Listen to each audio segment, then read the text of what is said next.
Apakah ada rasa sakit yang lebih perih, lebih menusuk hingga ke tulang sumsum, daripada dikhianati oleh dua orang yang paling kita cintai di dunia ini? Jika kalian bertanya padaku 10 tahun yang lalu, mungkin aku akan menjawab bahwa kemiskinan adalah hal yang paling menyakitkan. Dulu, aku pikir tidak punya uang, dihina tetangga, dan melihat orang tua sakit tanpa bisa berobat adalah neraka dunia. Karena itulah aku pergi. Karena itulah aku rela meninggalkan kampung halaman, meninggalkan suami yang baru setahun kunikahi, demi menjadi TKW di Taiwan. Tapi hari ini, saat aku berdiri di depan gerbang besi hitam yang menjulang tinggi ini, aku sadar aku salah. Ternyata, neraka yang sesungguhnya bukanlah kemiskinan. Neraka adalah saat kau pulang dengan membawa harapan setinggi langit, tapi yang menyambutmu adalah belati yang ditancapkan tepat di jantungmu oleh tangan suamimu sendiri. Dan yang lebih gila, belati itu diserahkan oleh tangan adik kandungmu sendiri. Namaku Siti. Dan ini adalah kisah tentang bagaimana aku membangun istana untuk orang-orang yang ternyata adalah iblis berwajah malaikat. Kisah tentang 10 tahun pengorbanan yang dibalas dengan air tuba. Dan kisah tentang bagaimana aku, seorang wanita bodoh yang hanya lulusan SMP, akhirnya membuat mereka berlutut mencium kakiku, memohon ampunan yang tidak akan pernah aku berikan. Semuanya bermula 10 tahun yang lalu di sebuah desa kecil di Jawa Tengah. Saat itu, hidup kami sangat susah. Bapak sakit stroke, ibu hanya buruh tani, dan adikku, Rina, masih butuh biaya sekolah SMA.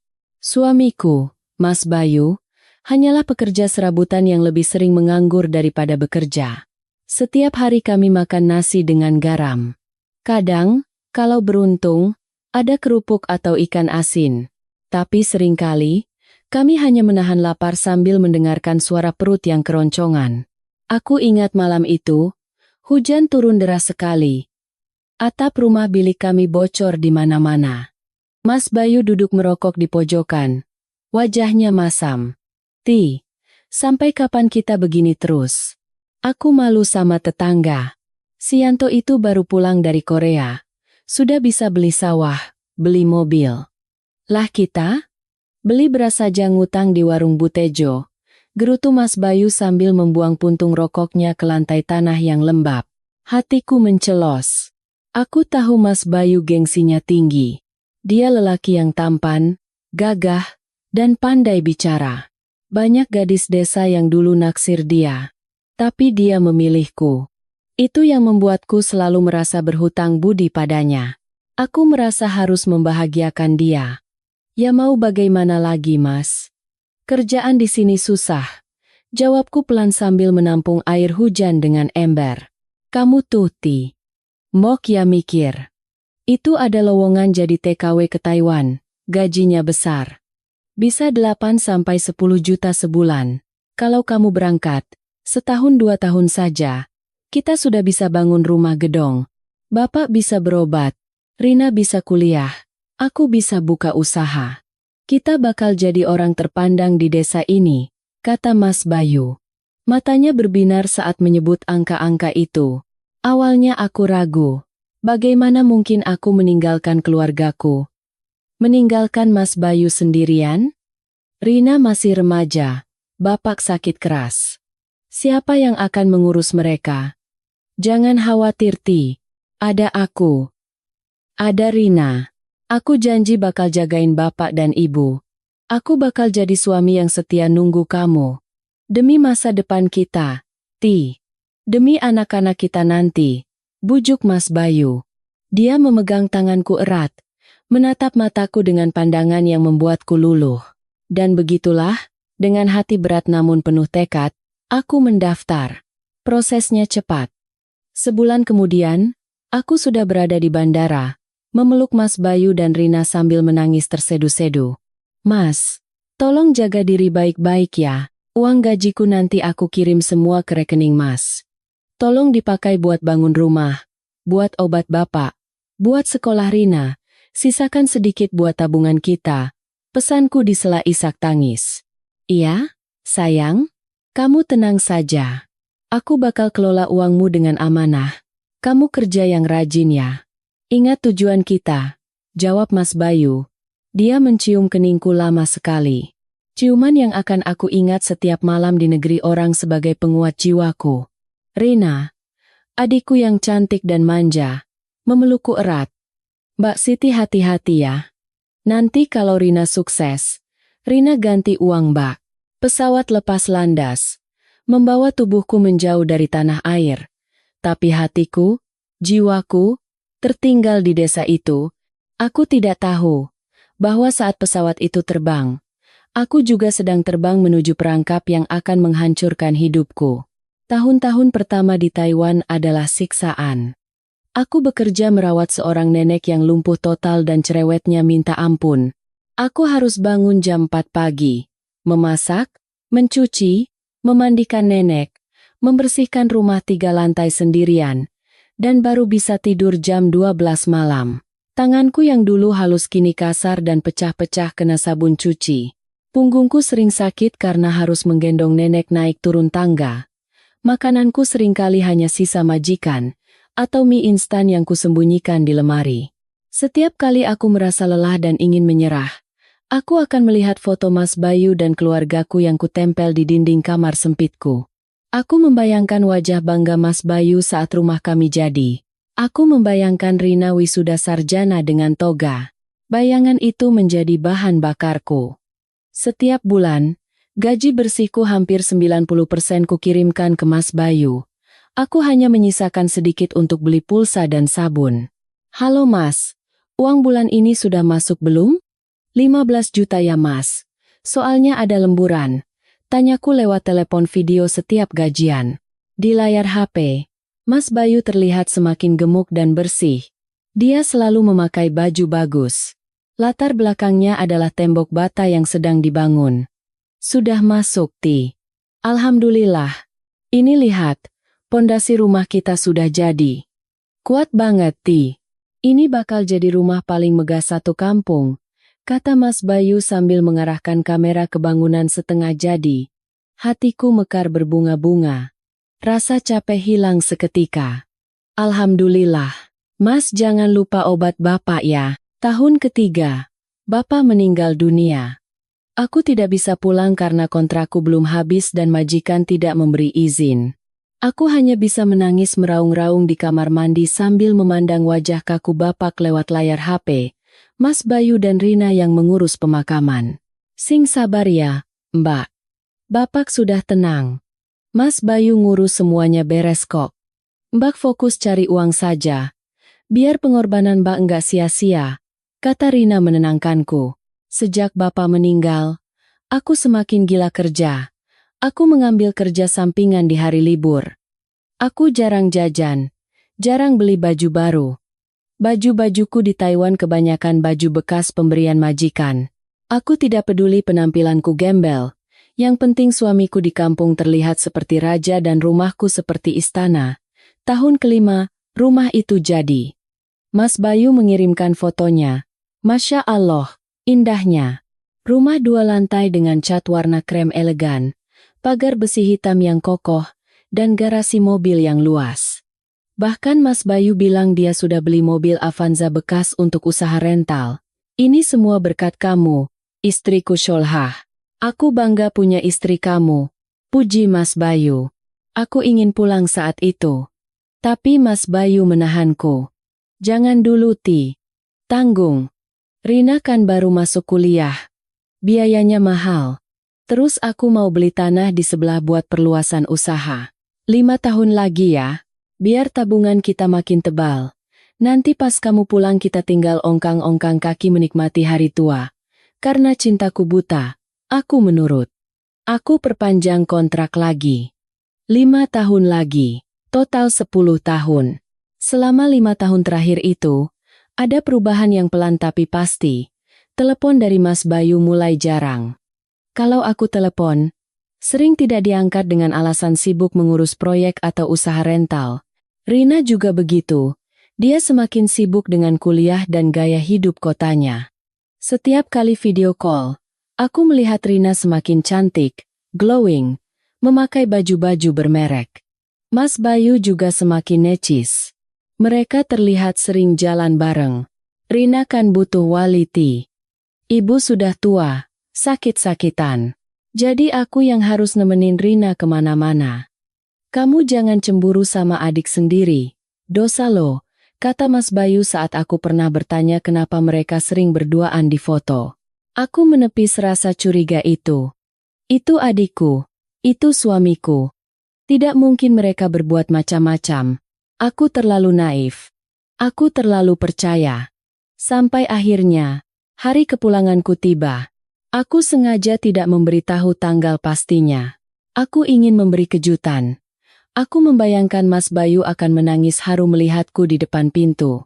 Rina akan memelukku dan berterima kasih karena sudah membiayainya sampai lulus sarjana. Ibu akan menciumku. Pesawat mendarat di Jakarta. Aku naik travel menuju kampung halaman. Jantungku berdegup kencang sepanjang perjalanan. 10 tahun. Wajahku sudah tidak semuda dulu. Kulitku agak kusam. Tanganku kasar. Tapi di dalam koperku, tersimpan buku tabungan dan sisa uang tunai hasil keringat darahku. Dan yang lebih penting, aku membawa cinta yang masih utuh. Mobil travel berhenti di depan sebuah rumah megah. Jauh lebih megah dari foto yang dikirim Mas Bayu. Ada taman kecil yang asri. Ada garasi dengan mobil Innova baru bukan Avanza bekas seperti katanya. Mbak, ini benar rumahnya. Bagus banget. Mbak pasti orang kaya ya. Kata supir travel kagum saat menurunkan koper-koper besarku. Aku tersenyum bangga tapi mataku berkaca-kaca. Ini hasil kerja saya 10 tahun, Pak. Setelah mobil pergi, aku berdiri di depan gerbang. Sepi. Ini jam 2 siang. Harusnya ada orang. Aku memencet bel. Ting tong. Tidak ada jawaban. Aku coba dorong gerbang kecilnya. Ternyata tidak dikunci. Aku melangkah masuk ke halaman. Jantungku mau copot rasanya. Aku berjalan menuju pintu utama yang terbuat dari kayu jati ukiran Jepara. Mahal pasti harganya. Assalamualaikum. Ucapku pelan sambil memutar gagang pintu. Terkunci. Tiba-tiba, aku mendengar suara tawa dari arah samping rumah.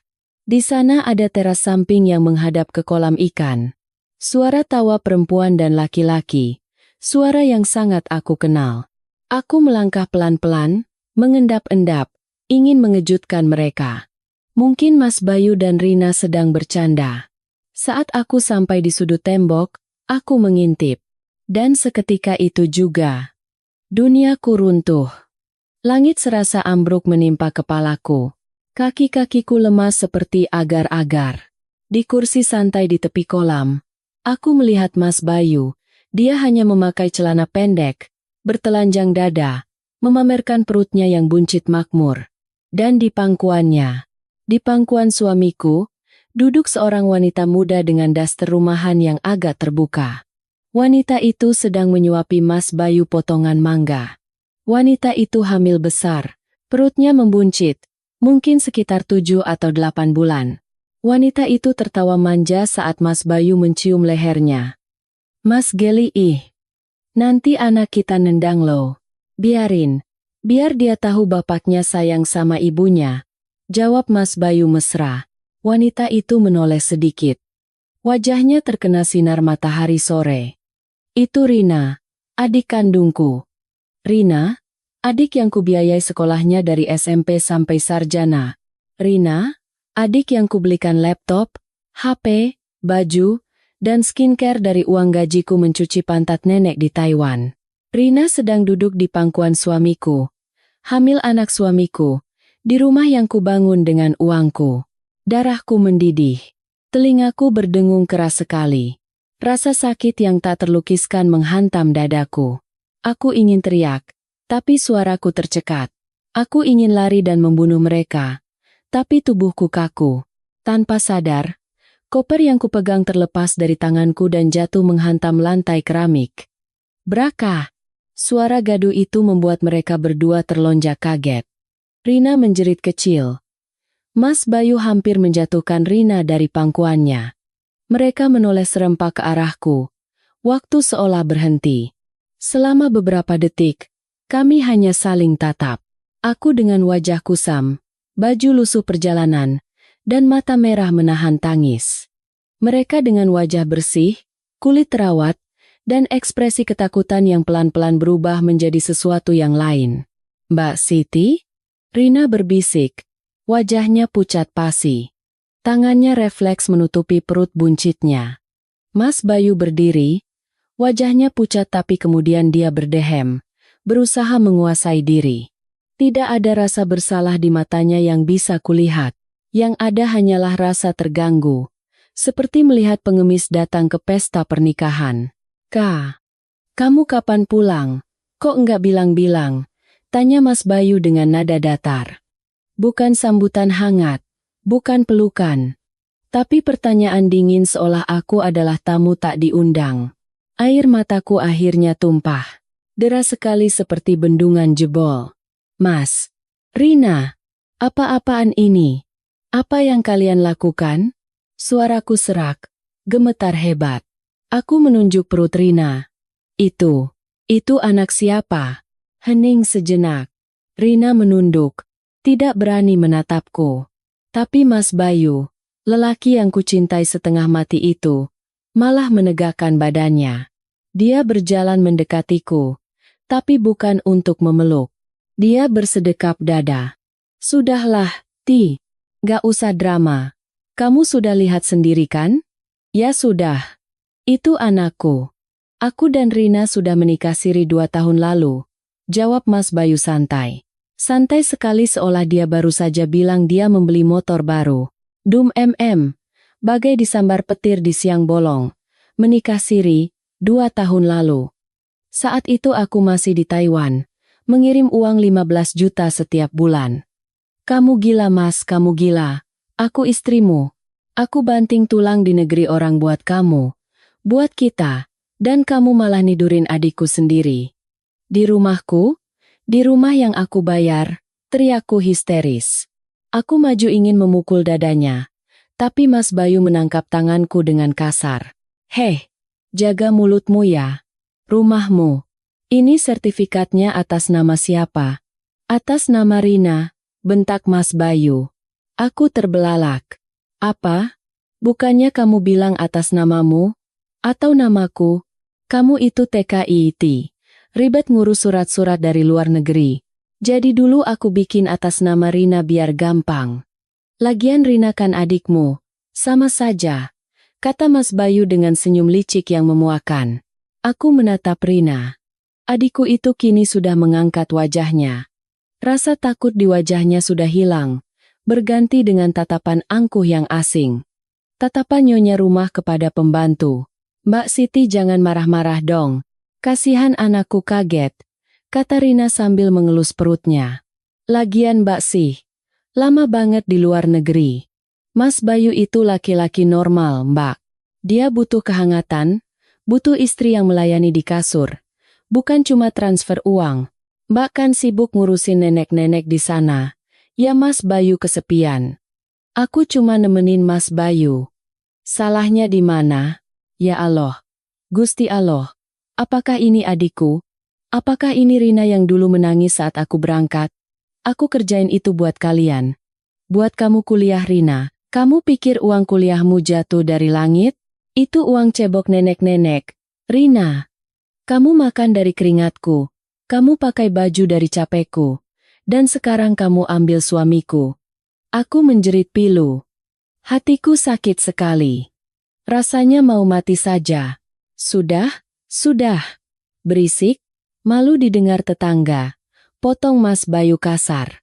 Dia mendorongku hingga aku terhuyung ke belakang hampir jatuh. Sekarang kamu sudah tahu semuanya. Terus kamu mau apa? Mau lapor polisi? Silakan. Kami nikah siri sah secara agama. Kamu mau minta cerai? Boleh. Tapi jangan harap kamu dapat apa-apa dari rumah ini. Ini rumah atas nama Rina.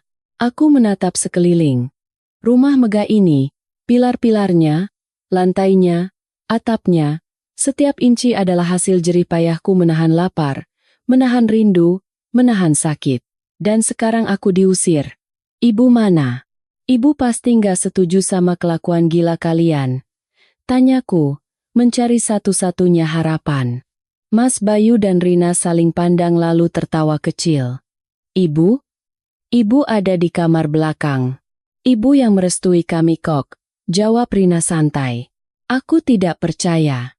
Aku berlari masuk ke dalam rumah, menerobos ruang tamu mewah dengan sofa kulit yang empuk.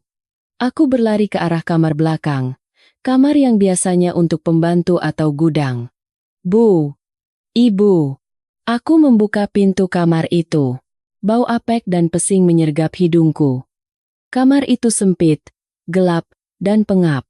Di atas dipan kayu tua tanpa kasur yang layak, terbaring sosok kurus kering yang tinggal kulit pembalut tulang. Itu ibuku. Rambutnya putih acak-acakan. Matanya cekung. Dia terlihat sangat menderita. Bu. Aku bersimpuh di sampingnya. Ibu menoleh pelan. Matanya yang rabun menyipit. Saat dia mengenaliku, air mata meleleh dari sudut matanya yang keriput. Bibirnya bergetar berusaha mengucapkan sesuatu, tapi suaranya tak jelas karena stroke. Lang. Aku memeluk tubuh ringkih ibu. Badannya panas. Popoknya sepertinya sudah penuh dan belum diganti. Jadi begini cara mereka merawat ibu? Dengan uang belasan juta yang kukirim tiap bulan untuk biaya berobat dan perawat, mereka menaruh ibu di gudang seperti barang bekas? Ibu. Maafin Siti, Bu. Siti telat pulang. Tangisku pecah di dada ibu yang kurus. Di belakangku, Mas Bayu dan Rina muncul di ambang pintu. Ibu sudah pikun. Stroke sejak setahun lalu. Makanya Rina yang urus. Kamu harusnya berterima kasih sama Rina. Kalau nggak ada Rina yang jadi istri aku, siapa yang mau urus ibu? Kamu kan enak-enakan di luar negeri, kata Mas Bayu memutarbalikkan fakta tanpa rasa malu sedikitpun. Aku melepaskan pelukan ibu dan berdiri perlahan. Aku menghapus air mataku. Rasa sedih itu perlahan mulai bercampur dengan sesuatu yang panas, membara, dan gelap. Rasa benci. Aku menatap Mas Bayu dan Rina bergantian. Tatapan mereka meremehkan. Mereka pikir aku adalah Siti yang dulu. Siti yang bodoh, penurut, dan gampang dibohongi. Siti yang cuma lulusan SMP yang bisa mereka peras sampai mati. Mereka tidak tahu. 10 tahun di Taiwan bukan hanya mengajarkanku cara membersihkan rumah. Di sana, aku belajar kerasnya dunia. Aku belajar bahasa Mandarin. Aku belajar mengatur emosi. Dan yang paling penting, aku belajar dari majikanku yang seorang pengusaha sukses. Jangan pernah menaruh semua telurmu dalam satu keranjang. Mas Bayu pikir dia sudah menang karena sertifikat rumah atas nama Rina. Rina pikir dia sudah menang karena berhasil merebut suamiku dan hamil anaknya. Tapi mereka lupa satu hal. Uang yang membangun semua ini, alirannya ada jejaknya. Dan aku belum mengeluarkan kartu asku. Oke, kataku pelan. Suaraku tiba-tiba tenang.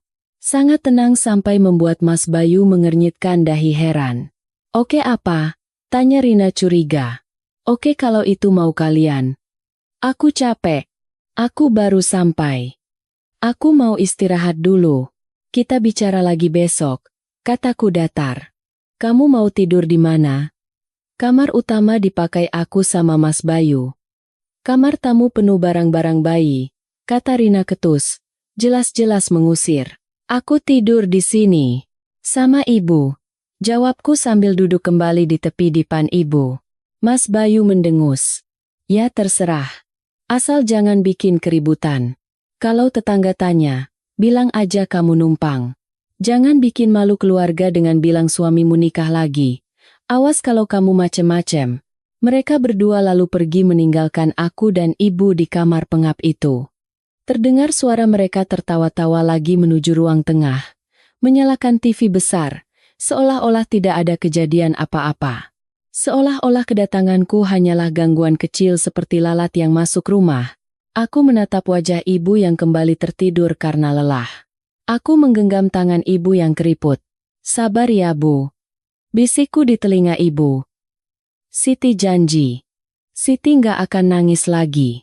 Air mata Siti terlalu mahal buat mereka. Mulai detik ini, Siti bersumpah demi Allah, Bu. Siti akan ambil kembali semua hak Siti. Siti akan bikin mereka nyesel kenapa mereka pernah dilahirkan ke dunia ini. Siti akan bikin mereka bayar setiap tetes keringat Siti, setiap tetes air mata ibu, dengan darah dan kehancuran mereka. Malam itu, di kamar sempit bau pesing itu, Siti yang lugu dan pemaaf telah mati. Yang lahir adalah Siti yang baru. Siti yang siap membakar istana palsu ini beserta raja dan ratu zalim di dalamnya. Aku mengeluarkan HP-ku dari saku. HP lamaku yang layarnya retak. Tapi di dalamnya, tersimpan bukti-bukti transfer. Rekaman percakapan selama bertahun-tahun yang diam-diam ku simpan di cloud, dan nomor telepon seorang pengacara muda kenalan majikanku di Taiwan yang kebetulan pulang kampung ke kota sebelah. Halo, Pak Aris. Ini Siti. Saya sudah sampai di Indonesia. Dan sepertinya, saya butuh bantuan Bapak lebih cepat dari rencana. Iya, Pak. Mereka benar-benar melakukannya. Sesuai dugaan Bapak. Aku menutup telepon, menatap pintu kamar yang tertutup rapat. Dari celah bawah pintu, cahaya lampu kristal ruang tengah menerobos masuk. Nikmatilah malam ini, Mas Bayu, Rina, tertawalah sepuas kalian. Makanlah enak sepuas kalian, karena besok, permainan yang sebenarnya baru akan dimulai. Matahari pagi belum benar-benar muncul, tapi aku sudah terbangun, bukan karena alarm, melainkan karena bau pesing yang menyengat dan suara rintihan pelan dari sampingku. Aku membuka mata, menatap langit-langit kamar sempit yang berjamur. Selama beberapa detik, aku sempat bingung aku berada di mana. Apakah aku masih di kamar asrama Taiwan? Tapi rasa pegal di punggungku akibat tidur di lantai beralaskan tikar tipis menyadarkanku pada kenyataan pahit. Aku di rumahku sendiri. Rumah yang kubangun dengan darah dan air mata. Tapi kini aku tidur di lantai seperti kucing kurap. Haus. Suara ibu terdengar lemah. Aku segera bangkit. Tulang-tulangku berbunyi kretak. Tubuhku rasanya remuk redam setelah perjalanan jauh dan guncangan batin kemarin. Tapi melihat ibu yang bibirnya pecah-pecah, rasa sakitku hilang. Aku mengambil gelas plastik di meja kecil yang penuh debu, menuangkan air dari teko plastik murahan. Ini, Bu, minum pelan-pelan. Bisikku sambil mengangkat kepala ibu dengan hati-hati. Saat aku mengangkat tubuh ibu, aku menyadari daster ibu basah kuyup. Rupanya ibu mengompol semalam, dan tidak ada yang menggantinya. Mataku panas lagi. Dulu, sebelum aku pergi, ibu adalah wanita yang paling bersih dan wangi. Sekarang, di tangan anak dan menantu kesayangannya, ibu dibiarkan membusuk dalam kotorannya sendiri. Dengan telaten, aku membersihkan ibu, mengganti kain sarungnya dengan kain batiku yang kubawa dari dalam koper. Aku menyeka tubuh ibu dengan air hangat yang kumasak diam-diam di dapur belakang subuh tadi. Baru saja aku selesai menyisir rambut ibu yang kusut, pintu kamar dibanting terbuka. Braka! Rina berdiri di sana. Wajahnya bengkak bangun tidur, rambutnya acak-acakan, tapi tatapannya tajam menusuk. Dia memakai daster sutra yang kulihat harganya jutaan di toko online, kontras sekali dengan kain lusuh yang dipakai ibu. Heh mbak, pagi-pagi sudah berisik. Nggak tahu apa aku lagi hamil muda? Butuh istirahat, bentak Rina. Aku menahan napas, mencoba menekan amarah yang bergejolak di dada. Ibu ngompol Rin. Kasihan kalau nggak dibersihkan, nanti kulitnya lecet. Rina mendengus jijik, sambil menutup hidungnya. Ya makanya kerjamu yang benar. Mumpung kamu di sini, sekalian saja kamu yang urus ibu. Aku capek. Tiap hari harus nyebokin orang tua bau tanah. Bikin mual saja. Oh ya, sekalian bikin sarapan. Mas Bayu mau nasi goreng spesial. Jangan asine-asin. Dia ada darah tinggi. Cepetan. Mas Bayu mau ke proyek jam 8. Setelah meneriakkan perintah itu layaknya nyonya besar kepada babu, Rina membanting pintu lagi. Aku tertegun. Tanganku mengepal erat hingga kuku-kukunya menancap ke telapak tangan. Sabar Siti. Sabar, batinku berulang kali. Anggap saja ini latihan mental. Semakin tinggi mereka terbang, semakin sakit nanti jatuhnya. Aku melangkah ke dapur. Dapur yang sangat mewah. Kitchen setnya dari kayu mahoni, kompor tanam, kulkas 2 pintu. Dulu aku cuma bisa memimpikan dapur seperti ini saat melihat majalah. Sekarang aku berdiri di sini, tapi bukan sebagai pemilik, melainkan sebagai pelayan. Aku membuka kulkas. Isinya penuh, daging sapi impor, buah-buahan mahal, coklat, keju, barang-barang yang dulu tak pernah terbeli oleh kami. Aku mengambil bahan seperlunya dan mulai memasak. Suara sodet beradu dengan wajan menjadi satu-satunya pelampiasan emosiku. Setengah jam kemudian, nasi goreng sudah siap di meja makan marmer yang dingin. Mas Bayu keluar dari kamar utama. Dia sudah rapi, wangi, memakai kemeja bermerek yang licin. Rina menyusul di belakangnya, menggelayut manja di lengan Mas Bayu. Mereka duduk tanpa menawariku makan. Mas Bayu langsung menyendok nasi goreng itu, mengunyahnya pelan, lalu mengerutkan kening. Kurang garam, hambar, komentarnya ketus tanpa melihat ke arahku yang berdiri di dekat wastafel. Lidah Mas Bayu kan lidah orang kaya sekarang, Mbak. Mbak Siti kan biasa makan makanan TKI, jadi ya beda selera. Sindir Rina sambil tertawa kecil. Dia mengambil kerupuk dan memakannya dengan bunyi kriuk yang menyebalkan. Mbak, nanti siang cucianku ditumpuk di keranjang ya. Jangan dicampur sama baju ibu. Bajuku mahal-mahal. Nanti luntur kena kain butut ibu. Terus lantai atas dipel. Berdebu banget, perintah Rina sambil menyuapkan nasi ke mulutnya. Aku hanya mengangguk pelan. Iya. Mas Bayu meletakkan sendoknya. Dia akhirnya menatapku. Tatapan matanya dingin. Seolah aku adalah orang asing yang menumpang hidup. Nanti kalau ada tetangga yang tanya, kamu bilang kamu cuma cuti sebentar. Jangan cerita macem-macem soal nikah siri aku sama Rina. Bilang aja kamu lagi sakit jadi butuh istirahat di rumah. Ngerti? Kenapa? Mas? Malu? Tanyaku datar. Bukan malu. Mas Bayu menggebrak meja pelan. Aku males ribut. Lagian warga sini taunya kamu yang salah. Kamu yang gak pulang-pulang. Kamu yang nelantarin suami. Jadi wajar kalau aku nikah lagi. Jangan coba-coba memutarbalikkan fakta. Hatiku mencelos. Jadi begitu ceritanya? Mereka sudah memfitnahku di depan warga desa. Pantas saja tidak ada tetangga yang menyapaku ramah saat aku datang kemarin. Oh, jadi aku yang salah ya, Mas? Aku yang banting tulang kirim uang ratusan juta. Aku yang salah. Tanyaku dengan senyum getir. Ungkit-ungkit terus soal uang. Rina menyela dengan nada tinggi.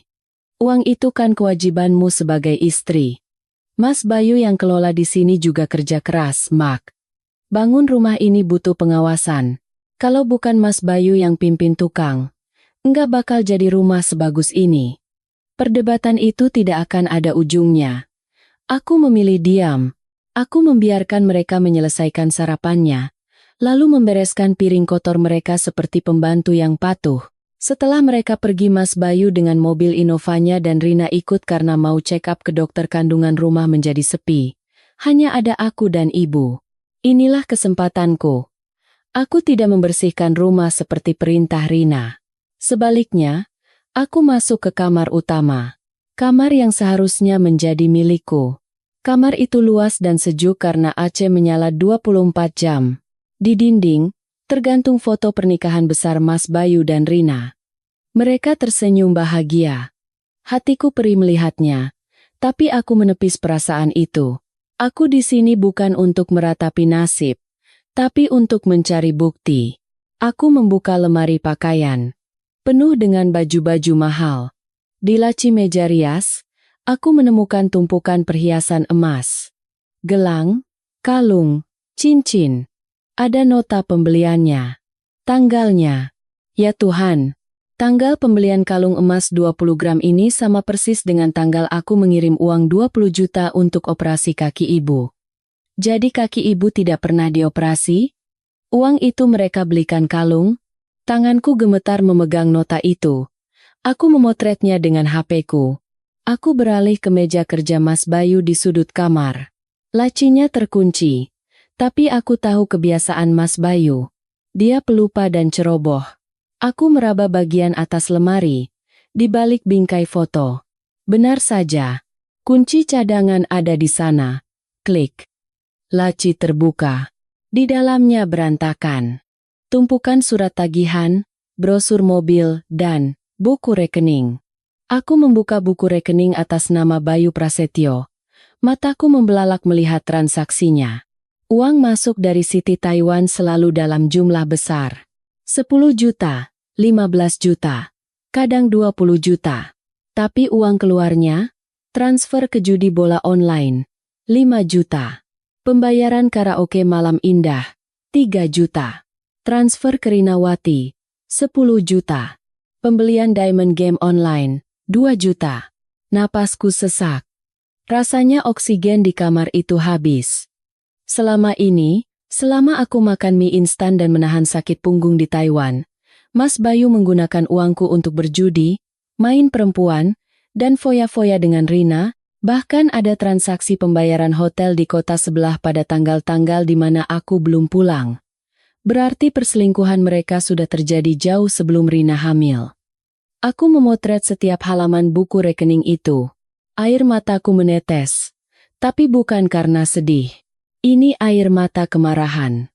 Setiap lembar foto yang kuambil adalah satu paku untuk peti mati kebahagiaan mereka. Siang harinya, aku pamit pada ibu untuk keluar sebentar. Bu, Siti mau beli obat buat luka ibu. Siti pergi sebentar ya. Aku berjalan kaki keluar kompleks perumahan, mengenakan masker dan jilbab lebar agar tidak terlalu dikenali. Tujuanku adalah sebuah warung kopi kecil di pinggiran desa, tempat aku janjian dengan Pak Aris, pengacara itu. Di sepanjang jalan, aku merasakan tatapan aneh dari para tetangga. Itu Siti kan? Yang TKI itu? Bisik seorang ibu-ibu di warung sayur. Iya, berani banget dia pulang ya. Katanya di Taiwan dia punya simpanan bule. Makanya nggak mau pulang-pulang. Kasihan Mas Bayu ya. Untung ada Rina yang telaten ngurusin Mas Bayu sama ibunya. Siti mah taunya cuma duit. Tapi nggak tahu kewajiban istri. Iya, denger-denger dia pulang mau minta harta gono gini loh. Padahal nggak ngurusin suami bertahun-tahun. Dadaku rasanya mau meledak mendengar fitnah keji itu. Rina dan Mas Bayu benar-benar iblis. Mereka tidak hanya merampok hartaku, tapi juga membunuh karakterku. Mereka membalikan fakta seolah-olah akulah penjahatnya, dan mereka adalah pahlawan yang menyelamatkan keluarga. Aku menundukkan kepala, mempercepat langkah. Tunggu saja, batinku. Tunggu saat kebenaran terungkap. Mulut kalian yang berbisa itu akan ternganga minta ampun. Di warung kopi yang sepi, Pak Aris sudah menunggu. Dia pria muda, rapi, dan terlihat cerdas. Dia teman anak majikanku di Taiwan. Mbak Siti, sapanya ramah. Aku duduk dan langsung meletakkan HP-ku di meja. Pak, saya nggak punya banyak waktu. Rina dan Mas Bayu bisa pulang kapan saja. Ini bukti-bukti yang saya dapatkan pagi ini. Pak Aris memeriksa foto-foto nota emas dan buku rekening itu. Wajahnya yang tenang perlahan berubah serius, lalu menggelengkan kepala. Gila, gumamnya. Ini namanya penggelapan dana masif, Mbak. Apalagi kalau Mbak bisa membuktikan bahwa uang itu dikirim untuk tujuan spesifik seperti pengobatan ibu tapi dipakai untuk beli emas. Itu pidana. Tapi sertifikat rumah atas nama Rina. Pak, Mas Bayu bilang saya nggak punya hak. Suaraku bergetar. Pak Aris tersenyum tipis. Mbak Siti, dalam hukum ada yang namanya pembuktian terbalik dan aliran dana. Meskipun sertifikat atas nama Rina, kalau kita bisa buktikan uang pembelian tanah dan bahan bangunan berasal dari rekening bank, kita bisa gugat. Apalagi Rina waktu itu masih mahasiswi, kan? Dia nggak punya penghasilan. Hakim tidak bodoh, Mbak. Mana mungkin mahasiswa pengangguran bisa bangun rumah 2 miliar? Harapan mulai tumbuh di hatiku. Lalu kita harus apa sekarang, Pak? Saya mau usir mereka. Saya mau mereka merasakan sakit yang saya rasakan. Sabar. Mbak. Pak Aris mencondongkan tubuhnya. Kalau kita gugat perdata sekarang, prosesnya lama. Bisa tahunan. Dan mereka masih bisa tinggal di sana selama proses pengadilan. Mbak mau cara yang lebih cepat dan menyakitkan? Aku menatap mata Pak Aris. Apapun caranya, Pak. Asalkan mereka hancur. Kita mainkan 2 kartu. Pidana dan sanksi sosial, kata Pak Aris. Mbak kumpulkan lagi bukti sebanyak-banyaknya. Rekam pembicaraan mereka. Pancing mereka untuk mengakui bahwa mereka memalsukan tanda tangan Mbak atau menipu Mbak, terutama soal ibu. Penelantaran orang tua itu delik pidana yang kuat. Dan satu lagi. Mbak bilang Mas Bayu suka judi online? Iya, banyak transaksinya. Bagus. Itu kartu as kita. Tapi kita butuh momen yang tepat. Jangan serang sekarang. Biarkan mereka merasa aman. Biarkan mereka merasa Mbak Siti sudah menyerah dan menerima nasib jadi pembantu. Saat mereka lengah, saat mereka merasa di puncak dunia, saat itulah kita tarik karpet di bawah kaki mereka. Aku pulang ke rumah dengan hati yang jauh lebih ringan, meskipun dendam di dadaku semakin membara. Rencana Pak Aris sangat brilian, tapi juga berbahaya. Aku harus bermain sandiwara dengan sempurna. Aku harus menjadi Siti yang bodoh, Siti yang pasrah. Sore harinya, saat aku sedang menyuapi ibu bubur, Rina pulang. Dia membawa banyak kantong belanjaan bermerek. Wajahnya berseri-seri. Mbak, sini bantuin bawa belanjaan, teriaknya dari ruang tamu. Aku meletakkan mangkuk bubur dan bergegas ke depan. Ini taruh di kamar atas ya. Hati-hati, ini tas branded, harganya 25 juta. Jangan sampai kegores tangan kasarmu itu, kata Rina sambil melempar paper bag ke arahku. Aku menangkapnya. Tas 25 juta? Sementara ibu makan bubur instan seharga 3.000 rupiah. Rin, ibu obatnya habis. Boleh minta uang buat beli obat? Tadi aku lihat kaki ibu lecet, kataku memelas, mencoba memancing.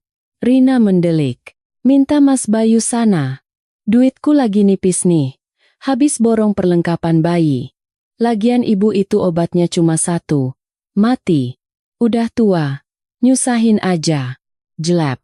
Kata-kata itu terekam jelas di alat perekam suara berbentuk pulpen yang kutaruh di saku dasterku, alat yang diberikan Pak Aris tadi siang.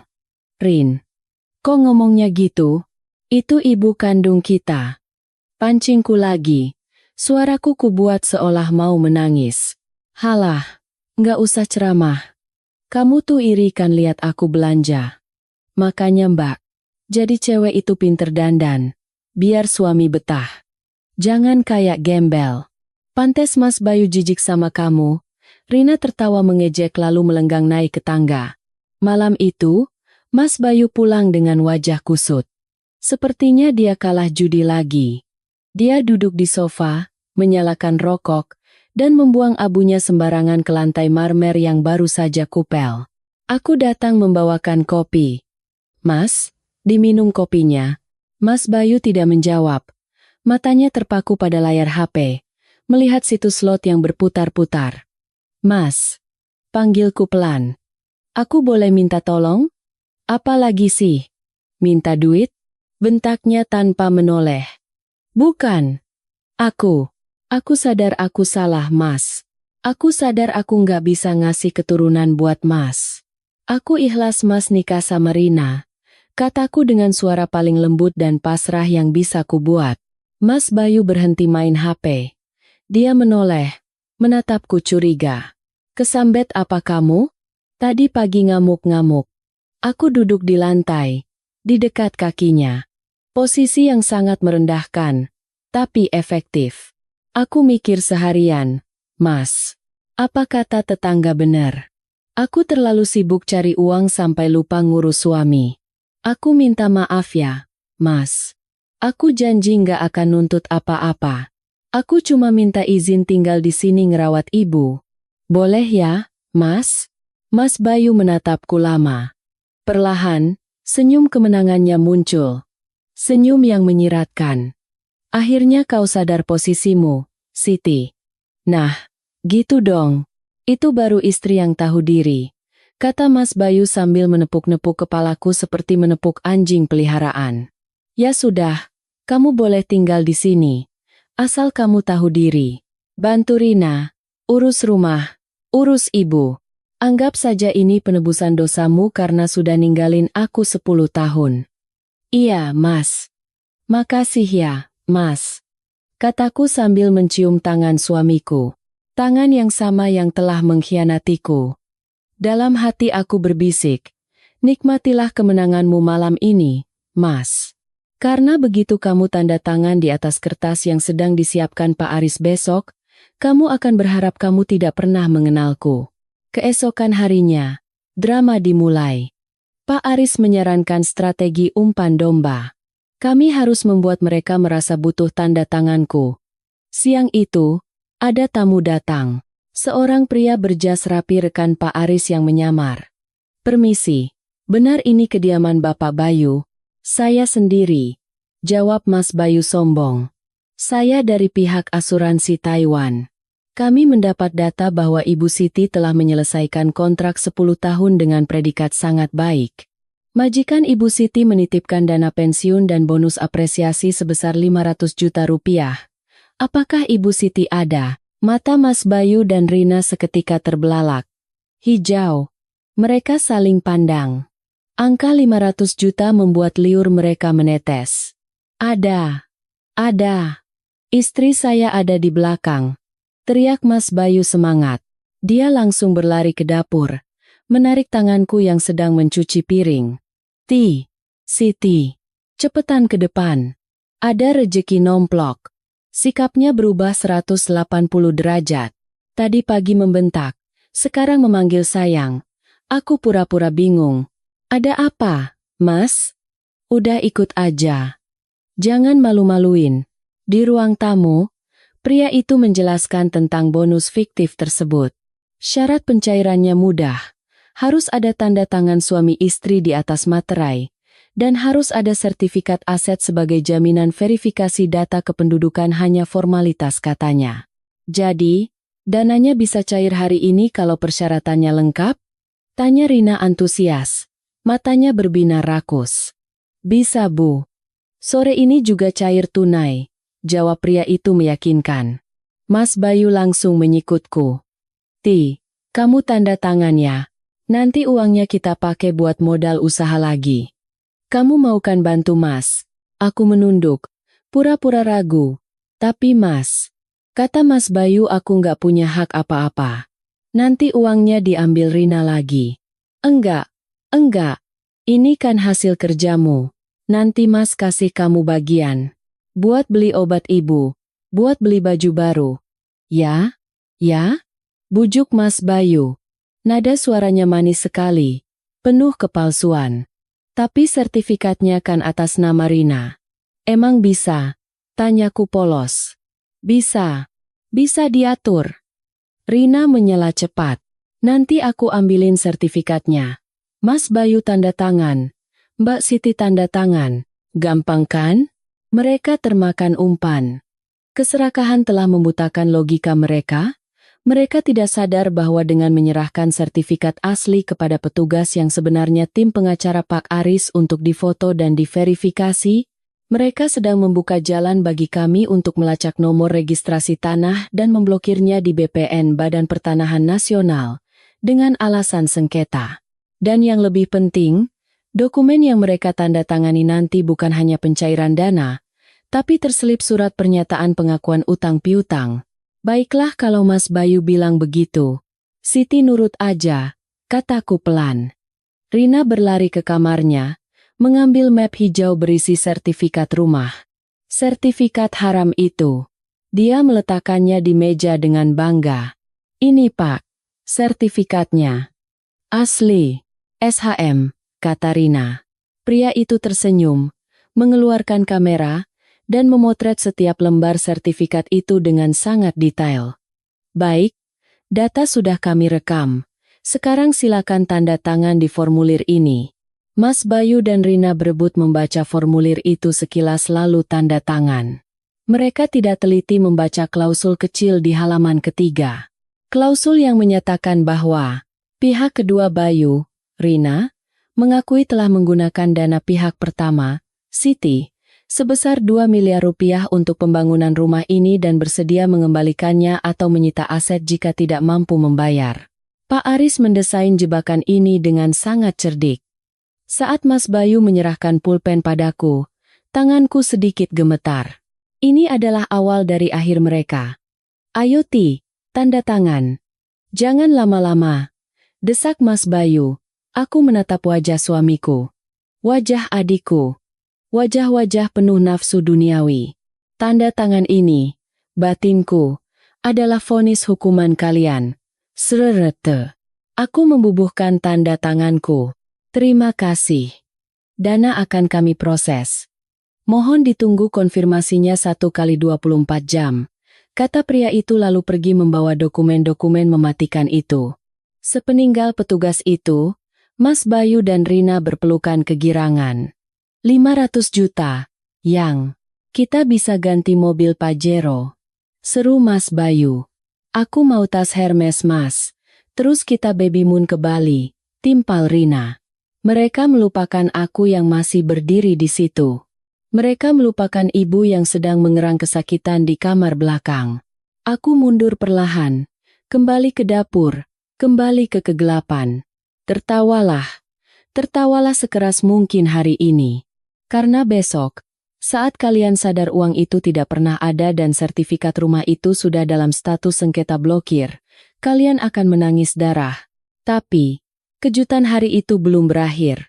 Malamnya, saat aku sedang memijat kaki ibu, aku mendengar suara pertengkaran hebat dari kamar Rina. Bukan suara bahagia seperti tadi siang. Kamu bohong Mas. Kamu bilang uang sisa kemarin masih ada 50 juta. Kok di ATM kosong? Suara Rina melengking. Ya sabar dong, kan kepake buat bayar bunga utangku ke rentenir. Balas Mas Bayu. Apa? Rentenir? Kamu utang rentenir buat apa? Buat nutupin kalah judi bulan lalu. Kalau nggak dibayar, mereka bakal sita mobil. Aku menajamkan telinga. Rentenir? Informasi baru yang sangat berharga. Ternyata, selain jahat, mereka juga bodoh. Mereka terjerat utang rentenir. Rumah mewah ini ternyata hanya cangkang kosong yang sedang digerogoti rayap utang. Sebuah ide gila melintas di kepalaku. Ide yang akan mempercepat kehancuran mereka. Jika aku bisa menemukan siapa rentenirnya, mungkin aku bisa membeli utang itu dan menjadi orang yang melempar mereka keluar dari rumah ini secara paksa tanpa perlu menunggu proses pengadilan yang sopan. Aku tersenyum dalam gelap. Permainan ini semakin menarik. Keesokan harinya, matahari bersinar terik, seolah ingin membakar dosa-dosa yang tersembunyi di dalam rumah megah ini. Rina sudah bangun lebih pagi dari biasanya, bukan untuk mengurus ibu, apalagi membantuku di dapur. Dia sibuk menelepon teman-temannya, memesan catering untuk acara syukuran 7 bulanan yang rencananya akan digelar minggu depan. Iya Jeng. Pesan yang paket VIP ya. Nasi tumpengnya yang besar. Terus souvenirnya aku mau muk cantik yang ada inisial nama anakku. Tenang aja soal bayaran. Nanti sore aku transfer full. Biasalah, rejeki suami lancar. Celoteh Rina di telepon sambil mematut diri di cermin ruang tengah. Aku yang sedang mengepel lantai di dekatnya hanya bisa tersenyum miring dalam hati. Bermimpilah selagi bisa, adikku sayang. Karena sebentar lagi, kamu tidak akan punya uang bahkan untuk membeli kerupuk. Mas Bayu juga tak kalah sibuknya. Dia sedang duduk di teras sambil merokok, menelepon showroom mobil. Halo, Mas Agus? Iya, ini Bayu. Pajero Sport yang warna hitam kemarin masih ada kan? Oke, simpan buat saya. Sore ini saya ke sana bawa pelunasan. Siapkan unitnya ya. Jangan sampai lecet. Mereka benar-benar yakin uang 500 juta itu akan cair. Mereka begitu mabuk oleh keserakahan sampai lupa bahwa di dunia ini tidak ada makan siang gratis. Aku menyelesaikan pekerjaanku mengepel lantai, lalu masuk ke kamar ibu, Ibu sedang tertidur. Napasnya terdengar berat. Aku memeriksa laci meja di samping tempat tidur. Ibu, tempat Mas Bayu biasa meletakkan surat-surat tagihan yang dia sembunyikan. Kemarin, saat membersihkan kamar Mas Bayu, aku sempat melihat sekilas sebuah kartu nama berwarna merah menyala terselip di balik tumpukan majalah dewasa miliknya. Kartu nama dengan tulisan sederhana tapi mengerikan. Koperasi Jaya Abadi, Dana Cepat, Jaminan BPKB, Sertifikat. Hub, Bank Kobra. Pagi ini, aku punya misi khusus. Sementara mereka sibuk dengan angan-angan mereka, aku harus menemui sosok bernama Bank Kobra ini. Aku harus tahu seberapa dalam lubang kubur yang sudah digali Mas Bayu. Mas, Rina, pamitku pelan saat melewati ruang tengah. Siti mau ke pasar dulu ya. Beli sayur buat makan siang. Ya sana. Jangan lama-lama. Awas kalau makan siangnya telat. Seru Rina tanpa menoleh. Duitnya pakai duit kamu dulu ya, Ti. Duit Mas lagi diputer. Tambah Mas Bayu tanpa rasa malu. Iya. Mas. Jawabku patuh. Aku keluar rumah, menyetop ojek pangkalan, dan meminta diantar ke alamat yang tertera di kartu nama itu. Alamatnya ada di kawasan pasar hewan di pinggiran kota, tempat yang terkenal kumuh dan penuh preman. Jantungku berdegup kencang saat ojek berhenti di depan sebuah ruko kecil yang catnya sudah mengelupas. Di depannya duduk 3 orang pria berbadan kekar dengan tato memenuhi lengan. Mereka sedang main kartu sambil merokok dan tertawa keras. Permisi. Bang. Sapaku memberanikan diri. Salah satu dari mereka, yang kepalanya botak dan ada bekas luka di pipi, menoleh. Dia menatapku dari ujung kaki ke ujung kepala dengan tatapan meremehkan. Penampilanku yang memakai daster sopan dan jilbab instan memang terlihat seperti ibu-ibu kampung biasa. Mau apa, Bu? Mau pinjam duit? Bawa jaminan apa? Panci, ejeknya. Disambut tawa teman-temannya. Saya mau ketemu Bang Kobra. Saya mau bicara soal hutang Bayu Prasetyo. Jawabku tegas, menatap matanya tanpa kedip. Mendengar nama itu, tawa mereka berhenti.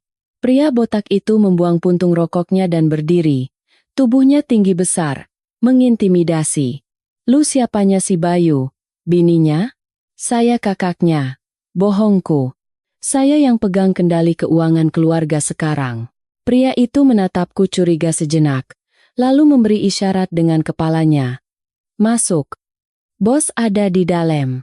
Aku melangkah masuk ke dalam ruko yang bau asap rokok itu. Di ruangan dalam, duduk seorang pria parubaya dengan kemeja batik yang kancingnya terbuka separuh, memperlihatkan kalung emas besar. Dia sedang menghitung gepokan uang tunai.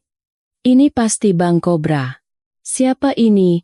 Tanyanya dengan suara serak. Katanya kakaknya si Bayu, bos. Mau ngomongin utang. Bang Kobra meletakkan uangnya, menatapku tajam. Oh, si Bayu, si penipu kecil itu. Kenapa? Dia kirim lu buat minta perpanjangan waktu lagi? Bilang sama dia. Tempo abis besok. Kalau besok nggak ada duit 50 juta, mobil Innovanya gua tarik. Atau kalau nggak, Bang Kobra menyeringai licik. Bini mudanya yang lagi bunting itu boleh juga buat jaminan. Darahku mendidih mendengar ucapannya, tapi aku menahannya. 50 juta. Ternyata hutang Mas Bayu bukan cuma untuk judi, tapi sudah menumpuk bunga berbunga. Saya datang bukan untuk minta waktu, Bang. Kataku tenang sambil mengeluarkan sebuah amplop tebal dari tas kresek yang kubawa. Aku meletakkan amplop itu di meja. Bang Kobra mengernyitkan dahi, lalu membuka amplop itu.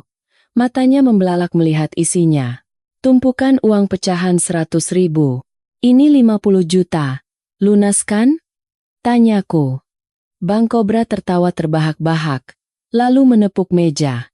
Wah, hebat juga si Bayu punya kakak kayak lu. Gua kira dia cuma punya bini yang doyan belanja itu. Tunggu dulu, Bang. Saya belum selesai. Potongku cepat. Bang Kobra berhenti tertawa. Apalagi? Uang itu untuk melunasi hutang Bayu. Tapi, aku mencondongkan tubuh ke depan, merendahkan suaraku. Saya mau surat perjanjian hutangnya dialihkan atas nama saya. Artinya, mulai detik ini, Bayu berhutang pada saya, bukan pada abang. Dan jaminannya BPKB mobil Innova itu saya yang pegang. Bang Kobra terdiam. Dia menatapku dengan tatapan baru, tatapan yang bukan lagi meremehkan, tapi penuh perhitungan. Dia seorang lintah darat, dia mengerti bahasa uang dan kekuasaan. Dia sadar wanita di depannya ini bukan ibu-ibu biasa. Lu mau mainin adek lu sendiri? Tanya Bang Kobra menyeringai. Dia bukan adik saya. Dia orang yang sudah menghancurkan hidup saya. Abang nggak perlu tahu detailnya. Yang penting, abang dapat duit abang. Saya dapat BPKB-nya. Sepakat? Bang Kobra berpikir sejenak, lalu mengambil uang itu dan menghitungnya cepat dengan mesin penghitung uang. Oke, gua suka gaya lu, Bu. Sadis tapi rapi, katanya. Dia membuka laci besi di belakangnya, mengambil sebuah map biru, dan menyerahkannya padaku. Ini BPKB asli Inovasi Bayu, dan ini surat perjanjian hutangnya. Udah gua cap lunas dari pihak gua. Sisanya terserah lu mau apain tuh manusia. Aku mengambil map itu. Rasanya berat, bukan berat kertasnya, tapi berat dendam yang terkandung di dalamnya. Terima kasih, Bang. Satu lagi. Kalau nanti Bayu telepon atau datang nangis-nangis minta pinjam lagi, gua ngerti, potong Bang Kobra. Gua bakal bilang blacklist. Atau gua suruh anak buah gua gebukin dia. Beres. Aku keluar dari ruko itu dengan perasaan yang campur aduk. Lega, tapi juga ngeri dengan diriku sendiri. Aku baru saja menghabiskan sisa tabungan terakhir yang kuselipkan di kaos kaki untuk membeli hutang suamiku sendiri. Sekarang, mobil Innova kebanggaan Mas Bayu itu secara hukum adalah milikku. Tapi permainan belum selesai. Ini baru hidangan pembuka. Saat aku sampai di rumah, jam sudah menunjukkan pukul 1 siang. Suasana di rumah terasa aneh, tegang, mencekam. Tidak ada lagi suara tawa Rina. Tidak ada lagi suara Mas Bayu yang menelepon dengan sombong. Aku masuk lewat pintu samping.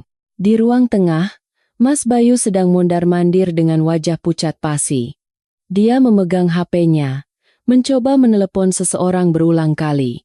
Sialan, enggak aktif lagi. Argah. Mas Bayu membanting HP-nya ke sofa. Rina duduk di sudut sofa, menggigit kukunya. Wajahnya yang tadi pagi glowing sekarang terlihat kusam dan panik. Gimana Mas? Udah nyambung? Tanya Rina gemetar. Enggak bisa Rin.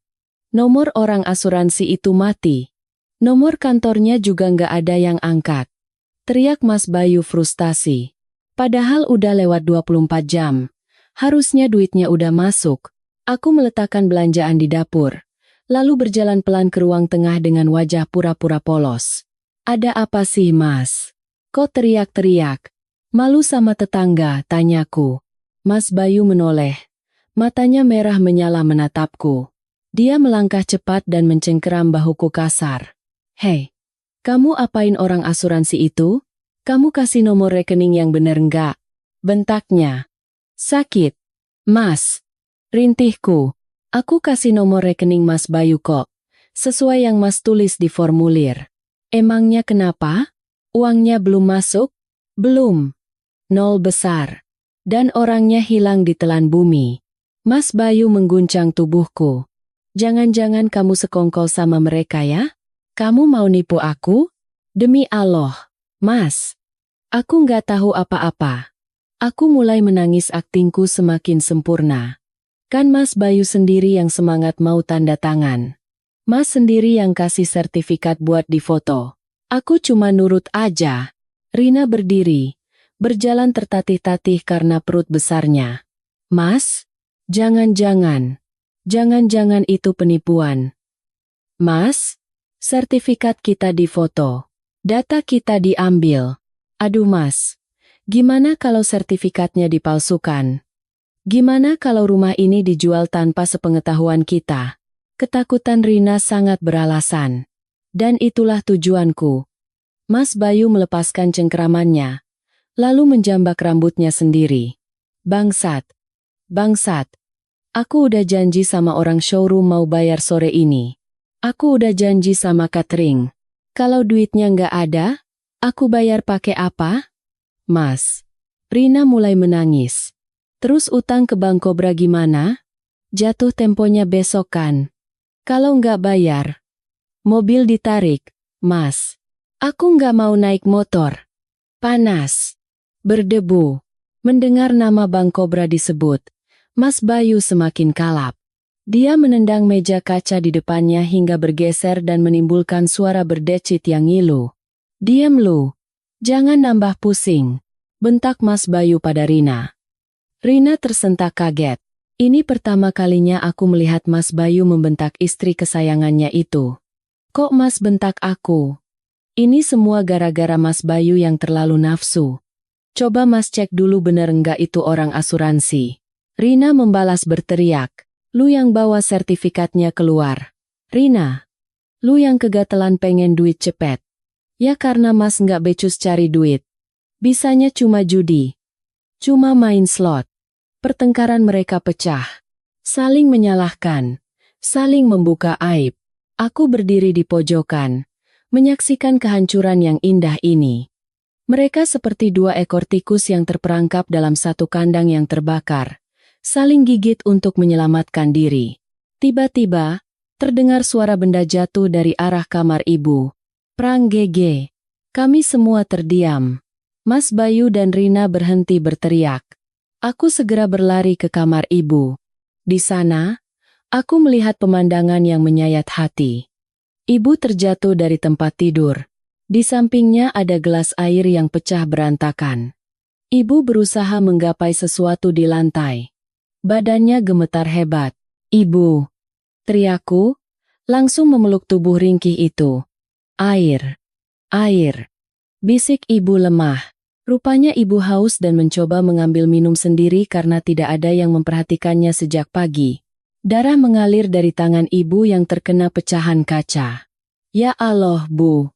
Air mataku menetes melihat darah itu. Aku segera merobek ujung dasterku untuk membalut luka ibu. Mas Bayu dan Rina menyusul masuk. Bukannya khawatir, wajah mereka justru terlihat semakin kesal. Kehadiran ibu dan kekacauan ini seolah menambah beban stres mereka. Astaga, nambah-nambahin masalah aja sih orang tua ini.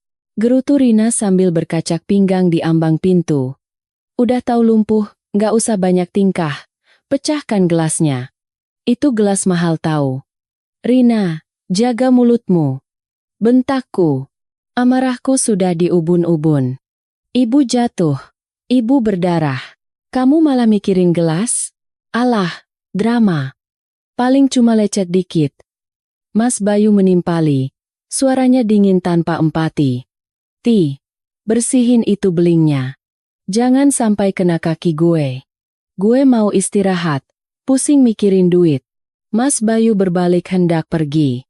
Tapi langkahnya terhenti saat aku mengatakan sesuatu dengan suara yang sangat rendah, namun penuh penekanan. Mas, kamu nggak takut kualat? Mas Bayu berhenti. Punggungnya menegang. Kamu makan uang ibu. Kamu pakai uang berobat ibu buat beli kalung emas pelacur ini. Aku menunjuk Rina. Dan sekarang saat ibu jatuh berdarah kamu nggak peduli? Ingat Mas, doa ibu itu tembus langit. Kalau ibu sakit hati, hidupmu nggak bakal tenang. Mas Bayu berbalik perlahan. Wajahnya merah padam karena marah dan mungkin sedikit takut karena ucapanku benar. Tapi ego laki-lakinya lebih besar. Dia melangkah maju dan PLAKKK. Sebuah tamparan keras mendarat di pipiku. Panas, perih, sudut bibirku terasa anyir. Ibu di pelukanku menjerit tertahan. Air matanya mengalir deras melihat anaknya dipukul. Jangan bawa-bawa agama sama gua. Desis Mas Bayu di depan wajahku. Lu cuma numpang di sini. Kalau lu berani ceramahin gua lagi, gua usir lu sama ibu lu ke jalanan detik ini juga. Ngerti? Aku memegangi pipiku yang panas. Aku menatap mata Mas Bayu dalam-dalam. Tidak ada rasa takut di mataku, yang ada hanya kepastian. Kepastian bahwa aku akan menghancurkan pria ini sampai ke atom-atomnya. Ngerti, Mas? Jawabku pelan. Aku ngerti banget. Mas Bayu meludah ke lantai, tepat di dekat kaki ibu, lalu menarik tangan Rina keluar kamar. Ayo Ma, kita keluar cari angin. Sumpek di sini bau orang sakit. Mereka pergi, meninggalkan aku dan ibu di tengah pecahan kaca dan bau amis darah. Aku kembali memeluk ibu erat-erat. Sakit ya, Bu? Sabar ya, Bu. Bisikku sambil mengusap punggung ibu yang berguncang karena isak tangis. Pulang. Siti, bawa ibu pulang. Ibu nggak mau di sini. Rintih ibu. Kata-katanya semakin jelas karena didorong oleh rasa takut yang amat sangat. Iya, Bu. Kita akan pulang. Tapi bukan kita yang pergi dari rumah ini. Mereka, Bu. Mereka yang akan pergi. Sebentar lagi. Malam itu, suasana rumah hening seperti kuburan. Mas Bayu dan Rina tidak pulang makan malam. Mungkin mereka pergi mencari pinjaman ke teman-teman mereka untuk menutupi hutang Bank Cobra besok. Aku memanfaatkan kesunyian itu untuk mempersiapkan tahap selanjutnya. Aku mengirim pesan singkat kepada Pak Aris. Pak, tahap 1 berhasil. Mereka panik.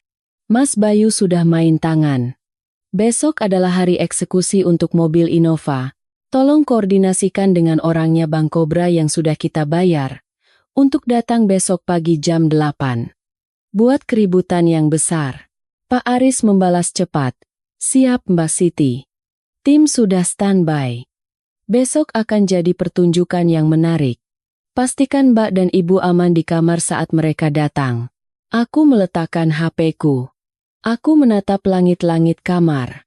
Pipiku masih berdenyut sakit bekas tamparan Mas Bayu. Tamparan itu adalah kesalahan terbesarmu, Mas. Kamu baru saja membangunkan naga yang sedang tidur. Kamu pikir aku diam karena aku lemah? Tidak. Aku diam karena aku sedang membidik. Dan besok, peluru pertamaku akan menembus jantung kesombonganmu. Mobil Innova kesayanganmu. Aku tertidur di samping ibu dengan senyum tipis di bibir. Mimpi indah menanti. Mimpi tentang runtuhnya sebuah kerajaan palsu. Pukul 07.45 pagi. Suasana di meja makan terasa seperti ada bom waktu yang siap meledak. Mas Bayu tidak menyentuh kopinya. Matanya merah, kantung matanya hitam tebal. Kakinya terus bergoyang-goyang di bawah meja. Tanda kegelisahan yang memuncak. Rina duduk di seberangnya. Wajahnya pucat tanpa makeup, terus-menerus memandangi layar HP, mengecek saldo M-Banking setiap 2 menit sekali. Mas, kok belum masuk juga sih dananya? Rengek Rina, suaranya terdengar putus asa. Ini udah jam 8 kurang. Katanya 1 kali 24 jam. Sabar kenapa sih? Mungkin sistem bank lagi offline. Bentak Mas Bayu, padahal suaranya sendiri terdengar ragu. Aku sedang mencuci piring di dapur, bersenandung pelan. Lagu separuh akunya Noah. Lagu favorit Mas Bayu dulu saat kami pacaran. Sekarang, lagu itu terdengar seperti lagu kematian baginya. Tiba-tiba, keheningan pagi itu pecah. Bukan oleh suara notifikasi bank, melainkan oleh suara knalpot motor yang menderu-deru kasar di depan gerbang. Diikuti oleh klakson panjang yang memekakkan telinga. Enden, tin. Lalu, suara teriakan berat terdengar, menggema sampai ke dalam rumah. Woi, Bayu, keluar lu. Mas Bayu tersedak kopinya. Wajahnya berubah dari merah menjadi putih kertas dalam sedetik. Rina menjatuhkan sendoknya. Mas, itu siapa? Tanya Rina gemetar. Mas Bayu tidak menjawab. Dia tahu persis siapa itu. Tenggat waktu dari Bank Cobra sudah habis. Aku mengeringkan tanganku dengan lap, lalu berjalan ke ruang tengah dengan wajah pura-pura bingung. Mas, ada tamu ya? Kok teriak-teriak kasar gitu? Biar Siti bukain ya. Jangan, teriak Mas Bayu panik. Dia melompat dari kursi. Jangan dibuka, biarin aja, Nanti juga pergi. Tapi tamu kali ini bukan tamu yang sopan. Brakaka. Brakakaka. Gerbang besi depan digedor-gedor dengan keras. Bayu, jangan ngumpet lu kayak tikus. Keluar atau gua dobrak pagarnya. Suara gaduh itu mulai memancing perhatian. Aku bisa mendengar suara kasakusuk tetangga sebelah. Ini bagian dari rencanaku. Sanksi sosial. Di Indonesia, tidak ada yang lebih membunuh daripada gosip tetangga. Mas, mereka bawa linggis. Mas, cicit Rina yang mengintip dari balik gorden jendela. Dia mulai menangis ketakutan. Mas, bayar dong utangnya. Aku takut. Duit dari mana Rina? Asuransi sialan itu belum cair. Mas Bayu menjambak rambutnya sendiri. Mondar-mandir seperti orang gila. Saat itulah, aku mengambil peran. Ya Allah, Mas. Itu preman? Mas Bayu punya masalah apa? Tanyaku dengan nada polos yang dramatis. Kalau nggak keluar, nanti mereka ngerusak rumah, Mas. Kasihan ibu di kamar ketakutan dengar suara gedoran. Benar saja, dari kamar belakang, terdengar suara ibu menangis memanggil namaku. Siti, Siti, ada apa? Tuh kan Mas. Ibu kumat stroke-nya kalau kaget. Udah, Siti aja yang keluar. Siti tanya baik-baik.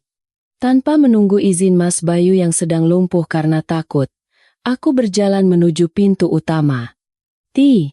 Jangan cegah Mas Bayu, tapi terlambat.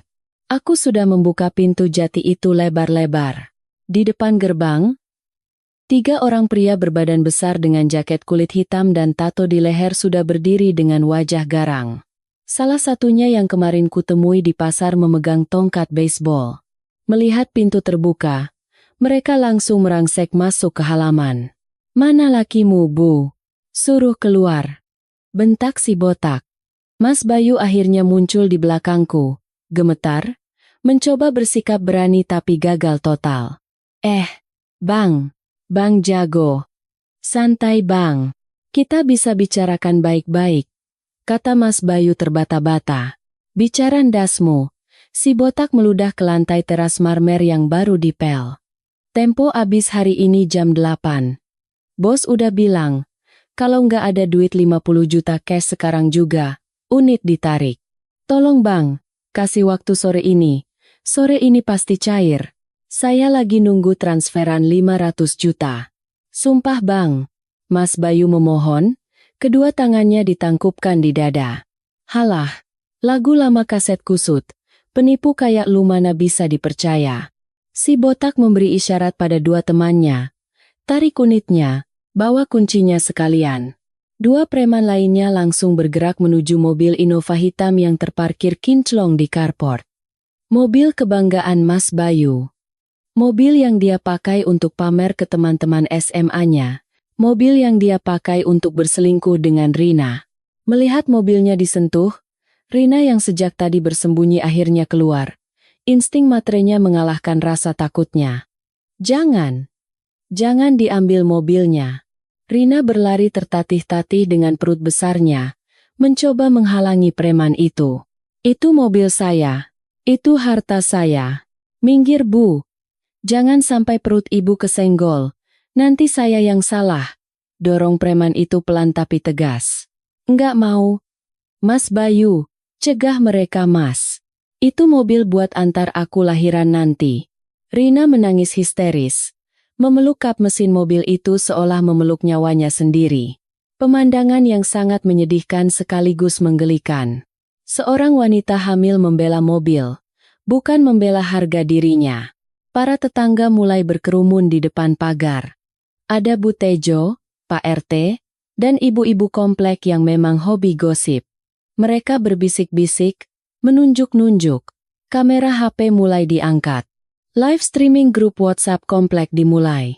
Ya ampun, itu Mas Bayu utang rentenir? Padahal gayanya selangit ya, ternyata mobil kreditan macet. Kasihan Mbak Siti ya. Baru pulang TKI malah lihat rumahnya digeruduk preman. Si Rina itu loh, pelakor kok matre, ya rasain sekarang. Suara-suara sumbang itu terdengar jelas oleh Mas Bayu. Wajahnya merah padam karena malu. Harga dirinya sebagai orang kaya baru hancur lebur detik ini juga. Bang, tolong bang, jangan bikin malu saya di depan tetangga. Mas Bayu memelas, hampir menangis. Si botak tertawa keras. Malu? Lu punya malu. Utang judi lu bayar dulu baru ngomong malu. Lu pakai duit bini tua buat judi slot. Sekarang sok-sokan punya malu. Jeder RRR. Kalimat itu adalah bom kedua. Para tetangga tersentak. Hah? Judi slot? Pakai duit Mas Siti? Semua mata kini tertuju pada Mas Bayu dengan tatapan jijik. Rahasia kotornya terbongkar di depan umum. Aku berdiri di pojok teras, menundukkan kepala, pura-pura menyeka air mata dengan ujung jilbab. Padahal di balik kain itu, bibirku menyunggingkan senyum puas. Rasakan Mas. Ini baru permulaan. Kehormatanmu kucabut satu persatu. Kunci mana kunci? Bentak preman itu lagi. Mas Bayu dengan tangan gemetar merogoh saku celananya, mengeluarkan kunci remote Innova. Rina mencoba merebutnya. Jangan Mas. Jangan dikasih. Mas Bayu menepis tangan Rina kasar. Diem lu. Mau mati kita diamuk masa? Mas Bayu melempar kunci itu ke preman. Nah, gitu dong. Kan enak, kata si botak. Ingat ya, utang lu lunas. Jangan cari gara-gara lagi sama bos gua. Mesin mobil dinyalakan. Suaranya halus. Mobil itu mundur perlahan keluar dari halaman rumah, melewati kerumunan tetangga yang menonton, lalu menghilang di tikungan jalan. Rina terduduk lemas di lantai carport, menangis meraung-raung seperti anak kecil kehilangan mainan. Mobilku. Mobilku. Mas Bayu jahat. Mas Bayu nggak berguna. Mas Bayu berdiri mematung, menatap jejak ban mobilnya yang hilang. Dia hancur. Dia baru saja kehilangan kakinya, kehilangan status sosialnya. Para preman itu pergi dengan motor mereka yang berisik. Kerumunan tetangga belum bubar. Mereka masih asyik berbisik-bisik. Pak RT akhirnya mendekat. Pak Bayu, tolong diselesaikan masalahnya ya. Jangan sampai ada keributan lagi. Mengganggu ketertiban warga. Mas Bayu tidak menjawab. Dia langsung berbalik dan masuk ke dalam rumah. Membanting pintu dengan keras. Aku membantu Rina berdiri. Ayo Rin, bangun. Malu dilihat orang. Masuk dulu. Ajakku lembut. Rina menepis tanganku kasar. Nggak usah pegang-pegang. Ini semua gara-gara kamu. Kamu bawa sial. Astagfirullah Rin. Kok nyalahin bak? Kan yang utang Mas Bayu. Jawabku tenang. Kami masuk ke dalam rumah. Atmosfer di dalam jauh lebih mengerikan daripada di luar. Mas Bayu sedang mengacak-acak rambutnya di sofa. Asuransi. Asuransi. Gumamnya seperti orang gila. Pasti udah cair. Kalau udah cair, aku beli lagi mobil yang lebih bagus. Aku tampar muka tetangga-tetangga itu. Dia mengambil HP-nya lagi, membuka aplikasi M-Banking. Jarinya menekan tombol refresh saldo. Aku berdiri di dekat pintu dapur, menahan napas. Ini momennya. Momen di mana harapan terakhir mereka dipatahkan. Mas Bayu menatap layar HP. Matanya melotot. Dia refresh lagi. Lagi. Dan lagi. Nggak mungkin. Desisnya. Kenapa Mas? Udah masuk? Tanya Rina penuh harap. Air matanya seketika berhenti. Nggak ada. Masih nol. Saldonya cuma sisa 50.000 perak. Suara Mas Bayu bergetar hebat. Coba cek mutasi. Mungkin pending. Seru Rina. Mas Bayu mengecek mutasi. Kosong. Tidak ada transaksi masuk. Lalu, dia mencoba menelepon nomor petugas asuransi rekan Pak Aris, kemarin.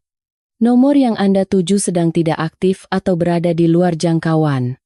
Mas Bayu mencoba menelepon lagi. Sama saja. Dia mencoba mengecek nama perusahaan asuransi yang tertera di kop surat kemarin lewat Google. Hasil pencarian tidak ditemukan. Perlahan, Kebenaran yang mengerikan merayap masuk ke otak mereka yang lamban. Mereka ditipu. 500 juta itu fiktif. Dan yang lebih parah, mereka telah menyerahkan foto sertifikat asli dan data pribadi mereka kepada orang tak dikenal. AAARRRRGGHHHHH. Mas Bayu berteriak panjang, lalu melempar HP-nya ke dinding hingga hancur berkeping-keping. Kita ditipu, Rin. Kita ditipu mentah-mentah. Rina menjerit histeris. Bohong. Nggak mungkin. Mas Bayu bodoh. Mas Bayu tolol. Kenapa nggak dicek dulu? Itu duit harapan kita satu-satunya. Lu yang bawa sertifikatnya keluar. Lu yang maksa tanda tangan. Mas Bayu balik menyerang. Di tengah kekacauan itu, aku melangkah maju. Wajahku datar.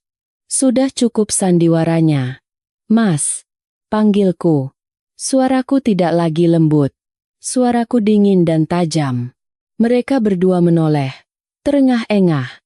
Apalagi, bentak Mas Bayu. Aku mau bicara. Soal sertifikat rumah, kataku. Kenapa sertifikat? Lu mau ngetawain kita Tantang Rina.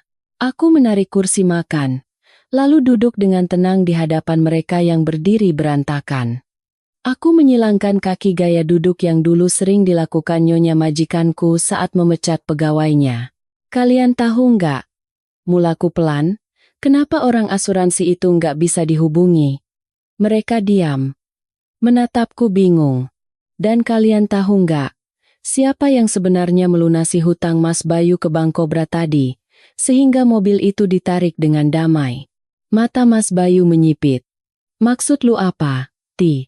Aku merogoh saku dasterku, mengeluarkan secari kertas fotokopi surat perjanjian hutang yang kuambil dari Bank Kobra kemarin.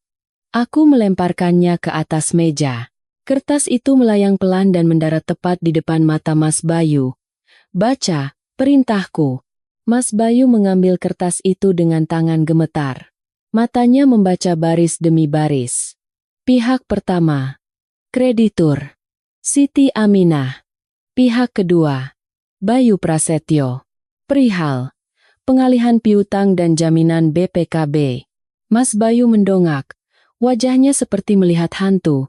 Mulutnya menganga tapi tidak ada suara yang keluar. Apa ini, Mas? Rina merebut kertas itu. Dia membacanya, lalu menatapku dengan horor. Kamu beli utang Mas Bayu. Betul? Jawabku santai. Tadi pagi aku ke tempat Bank Kobra. Aku bayar lunas 50 juta utang judimu, Mas. Jadi sekarang, mobil Innova itu, secara hukum ada di tanganku. Preman-preman tadi?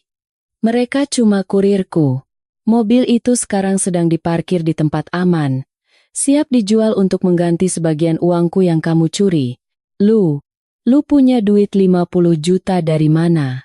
Teriak Mas Bayu, campuran antara kaget dan marah. Katanya lu miskin. Katanya lu cuma punya baju bekas. Aku tertawa kecil. Tawa yang kering. Mas, kamu lupa aku kerja 10 tahun?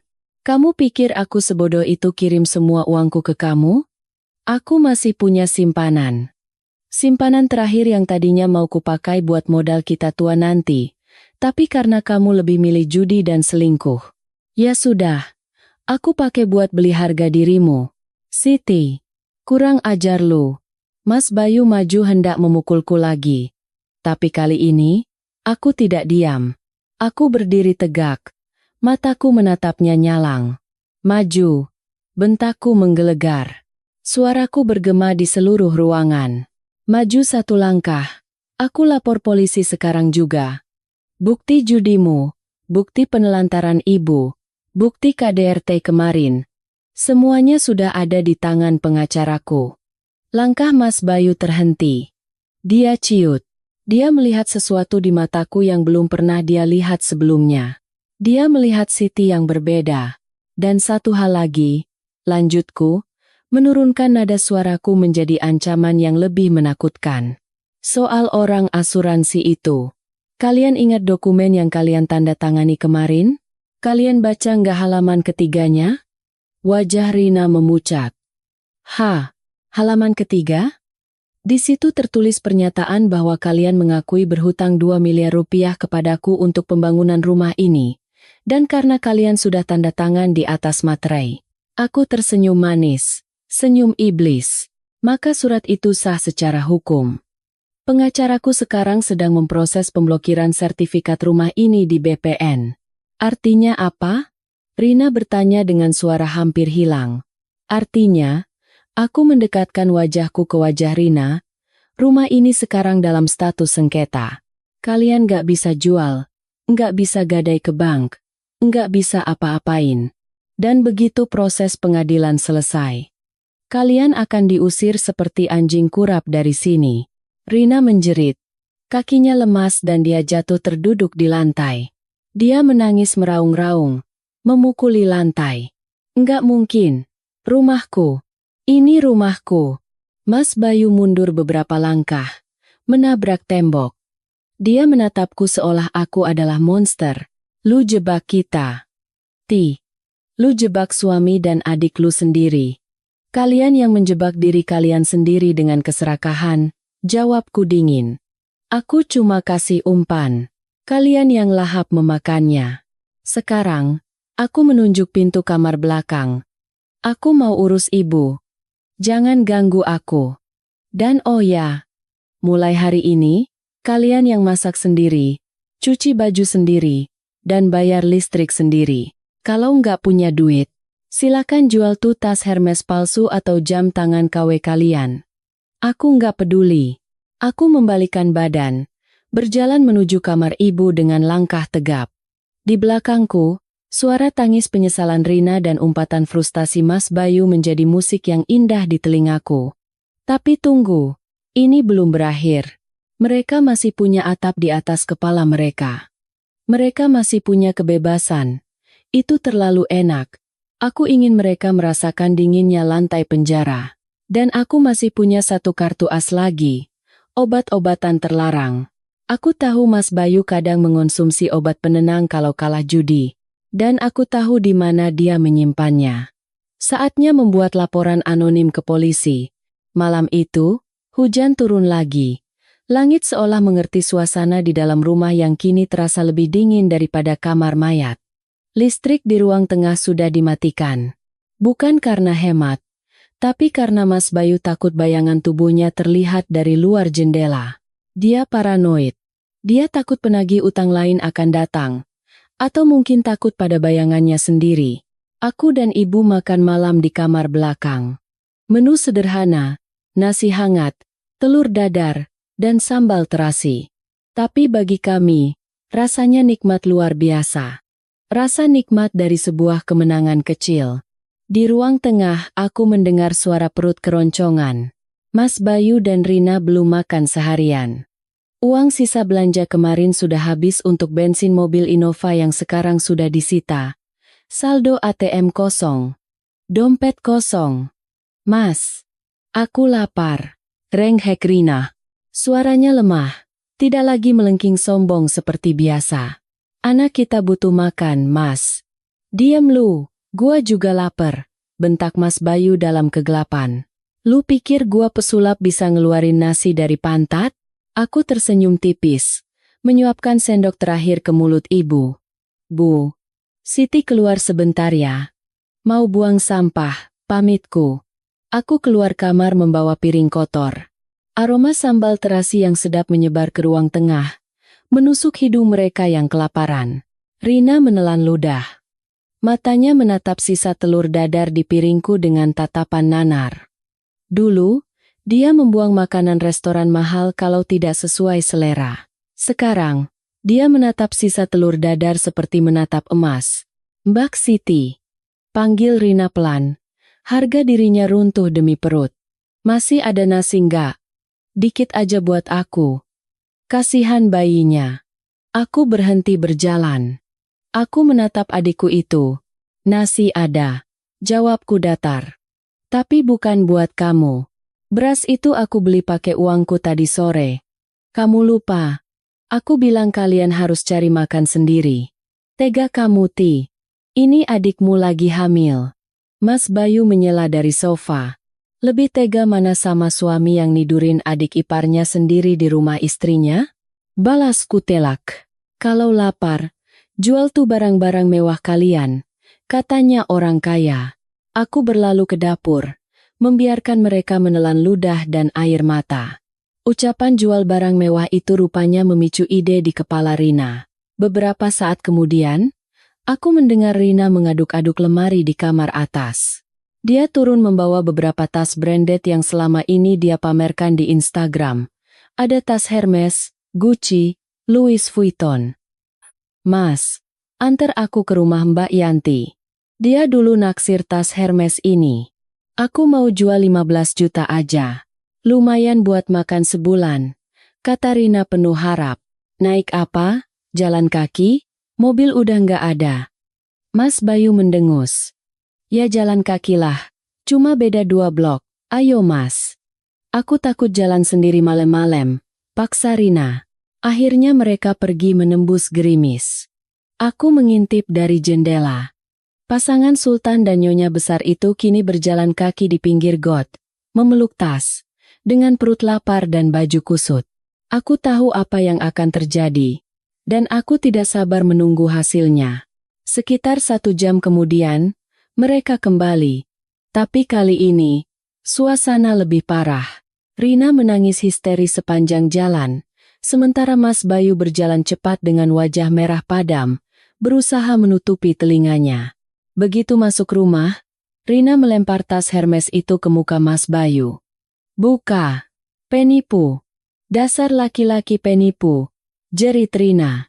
Suaranya begitu keras sampai kaca jendela bergetar. Aku keluar dari kamar, pura-pura kaget. Ada apa lagi ini? Malam-malam teriak. Rina menunjuk Mas Bayu dengan jari gemetar. Mbak tahu? Tas ini palsu. Palsu. Mbak Yanti ngetawain aku di depan pembantunya. Dia bilang ini barang KW Tanah Abang yang harganya cuma 200.000. Padahal Mas Bayu bilang belinya 25 juta. Aku menahan tawa.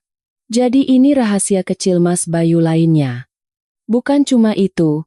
Rina membuka kotak perhiasan yang dia bawa. Dia melempar gelang emas ke lantai. Emas ini juga sepuhan. Pas digesek, warnanya hitam. Kamu bohongin aku mas. Kamu bilang aku ratu, ternyata kamu kasih aku sampah. Mas Bayu yang sudah terpojok, kelaparan, dan stres berat, akhirnya meledak. Ya emang kenapa kalau palsu? Teriak Mas Bayu, urat lehernya menonjol. Lu pikir duit kiriman Siti cukup buat gaya hidup lu yang kayak setan itu? Lu minta skincare juta-jutaan, minta baju tiap minggu, minta makan di restoran mewah, duitnya abis Rina. Abis buat menuhin gengsi lu, jadi selama ini kamu nipu aku. Rina terduduk lemas. Dunianya hancur 2 kali. Kamu bilang kamu pengusaha sukses. Ternyata kamu cuma benalu yang makan duit istri TKI. Ngaca Rina. Ngaca. Mas Bayu menunjuk muka Rina. Lu juga benalu. Kalau lu nggak gatel godain gua nggak bakal kayak gini. Lu yang minta dinikahin Siri. Lu yang minta rumah ini atas nama lu. Kita sama-sama bangsat. Tahu nggak, mereka saling mencabik. Saling meludahi wajah satu sama lain dengan kebenaran yang menyakitkan. Cinta? Romantisme? Semua itu menguap begitu uang hilang. Yang tersisa hanya kebencian murni. Di tengah pertengkaran itu, Mas Bayu yang sudah kalap tiba-tiba memegangi kepalanya. Dia tampak sakau. Tangannya gemetar hebat. Keringat dingin mengucur deras. Diam lu. Berisik. Pala gua mau pecah. Erang Mas Bayu. Dia berlari ke kamar mandi bawah tangga, mengunci pintu dari dalam. Aku tahu apa yang dia lakukan. Stres, depresi, dan ketakutan membuatnya kembali ke pelukan sahabat lamanya, sabu-sabu. Rina masih menangis di lantai, meratapi nasibnya yang tertipu tas palsu, tanpa menyadari suaminya sedang menggali lubang kubur yang lebih dalam di kamar mandi. Aku masuk ke kamar, mengambil HP-ku. Ini saatnya. Kartu terakhir. Kartu mati. Aku menekan nomor yang sudah kusimpan sejak kemarin. Nomor kontak pengaduan masyarakat Sat Narkoba Polres setempat. Halo Pak, saya mau melaporkan penyalahgunaan narkoba. Lokasinya di perumahan Gria Indah Blok C nomor 5. Iya, pelakunya sedang memakai sekarang. Tolong segera datang sebelum barang buktinya dibuang. Saya takut Pak. Dia mulai mengamuk. Aku menutup telepon. Jantungku berdebar. Bukan karena takut, tapi karena adrenalin kemenangan. Aku menatap ibu yang sedang berzikir. Bu, sebentar lagi rumah ini akan ramai. Ibu jangan takut ya. Ini azab buat mereka. Ibu mengangguk pelan. Biarin, Ti. Biar Allah yang bersihkan rumah ini dari kotoran. 20 menit berlalu. Waktu terasa berjalan sangat lambat. Mas Bayu keluar dari kamar mandi. Wajahnya terlihat lebih rileks, tapi matanya merah dan pupilnya mengecil. Jalannya sempoyongan. Dia duduk di sofa, menyalakan rokok, tersenyum-senyum sendiri menatap langit-langit. Efek obat itu sudah bekerja. Dia sedang berhalusinasi menjadi raja lagi. Rina sudah tertidur di karpet karena kelelahan menangis. Memeluk tas palsunya. Tiba-tiba. Wiu, wiu, wiu. Suara sirine memecah keheningan malam komplek perumahan. Bukan satu mobil, tapi dua. Cahaya lampu rotator berwarna biru berputar-putar, menembus gorden jendela, membuat ruang tamu kami bermandi cahaya biru yang mencekam. Mas Bayu tersentak. Senyumnya hilang. Apa itu? Suara langkah kaki berat berlari mendekat. Doka. Dok? Dok? Polisi. Buka pintu. Rina terbangun kaget. Menjerit histeris. Maling. Ada maling. Mas Bayu panik luar biasa. Efek obatnya bercampur dengan adrenalin ketakutan membuatnya seperti ayam dipotong lehernya. Dia berlari ke sana kemari. Menabrak meja, mencari jalan keluar. Ti. Siti, sembunyiin gua Ti. Jangan buka pintu, teriak Mas Bayu padaku. Aku keluar dari kamar dengan tenang, sangat tenang. Aku berjalan melewati Mas Bayu yang gemetar di pojok ruangan. Aku memegang gagang pintu. Jangan Ti. Gua suami lu. Jangan. Mas Bayu memohon, air matanya keluar. Aku menoleh padanya. Suami? Tanyaku dingin. Suamiku sudah mati 10 tahun lalu. Kamu cuma orang asing yang numpang di rumahku. Klek. Aku membuka kunci pintu. Dan detik berikutnya, pintu didobrak dari luar. Jangan bergerak. Tiarap. Semua tiarap. 5 orang polisi berpakaian preman dan 2 berseragam lengkap menyerbu masuk dengan senjata laras panjang. Ampun Pak. Ampun. Rina menjerit. Tiarap di lantai sambil memegangi perutnya. Mas Bayu mencoba lari ke arah dapur. Tapi seorang polisi dengan sigap menendang kakinya. Buka Kak. Mas Bayu jatuh tersungkur. Wajahnya menghantam lantai marmer. Sebelum dia sempat bangun, lutut polisi itu sudah menekan punggungnya dan tangan Mas Bayu ditekuk ke belakang. Klik. Suara borgol terkunci. Suara paling indah yang pernah kudengar seumur hidupku. Bawa dia. Geledah seluruh ruangan. Perintah komandan polisi itu. Polisi mulai menggeledah. Mereka mendobrak kamar mandi bawah tangga. Di sana, di atas tutup kloset, mereka menemukan alat hisap, bong, dan sisa paket sabu yang belum habis. Barang bukti yang tak terbantahkan. Positif, dan barang bukti ditemukan. Mas Bayu diseret bangun. Wajahnya lebam. Hidungnya berdarah. Dia menangis meraung-raung seperti bayi. Saya dijebak Pak. Istri saya yang laporkan. Itu punya dia Pak. Bukan punya saya. Mas Bayu menunjuk ke arahku. Mencoba memfitnahku di detik-detik terakhir. Komandan polisi itu menatapku. Aku berdiri tegak di samping ibu yang duduk di kursi roda. Aku mendudukannya di sana agar ibu bisa melihat momen ini. Wajahku bersih. Tatapanku lurus. Lalu polisi itu menatap Mas Bayu yang teler, berantakan, dan bau keringat. Bapak halusinasi ya? Tes urin gak bisa bohong. Bawa. Mas Bayu diseret keluar. Tetangga-tetangga sudah berkumpul lagi. Kali ini lebih banyak dari tadi pagi. Flash kamera HP menyala di mana-mana. Ya Allah, Mas Bayu narkoba?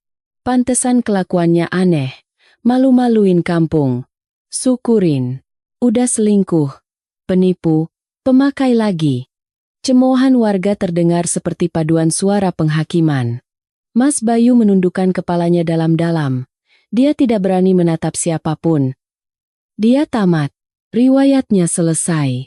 Sementara itu di dalam rumah, Rina masih menangis histeris di kaki polisi. Pak, saya nggak tahu apa-apa, Pak. Saya cuma istri Siri. Saya lagi hamil, Pak. Jangan tangkap saya. Polisi wanita mendekati Rina. Ibu ikut kami ke kantor untuk dimintai keterangan sebagai saksi. Dan tes urin juga. Kalau ibu negatif, ibu boleh pulang. Tapi kalau positif, saya nggak pakai, Pak. Sumpah. Rina digiring keluar, berjalan tertatih-tatih melewati aku. Dia berhenti sejenak di depanku. Matanya bengkak, wajahnya hancur. Mbak, tolong aku, Mbak. Tolongin adikmu. Rintihnya memelas. Aku menatapnya. Ingatan masa lalu berputar. Ingatan saat aku menggendong Rina kecil. Ingatan saat aku mengirim uang kuliahnya. Ingatan saat dia duduk di pangkuan suamiku dan makan mangga sambil tertawa. Hati kecilku bergetar. Tapi kemudian aku melihat ibu. Ibu yang kakinya lumpuh karena ditelantarkan Rina. Rasa kasihan itu mati seketika. Kamu bukan adikku, kataku pelan. Adikku sedang kuliah. Adikku orang baik. Kamu cuma wanita asing yang menghancurkan keluargaku. Aku memalingkan wajah. Polisi membawa mereka pergi. Mobil patroli melaju membelah kerumunan. Membawa pergi dua parasit yang selama ini menggerogoti hidupku. Tetangga-tetangga mulai mendekatiku. Memberikan simpati palsu mereka. Sabar ya Mbak Siti. Yang tabah ya Mbak. Kalau butuh bantuan bilang ya Mbak. Aku hanya mengangguk sopan. Lalu perlahan menutup pintu gerbang. Klang.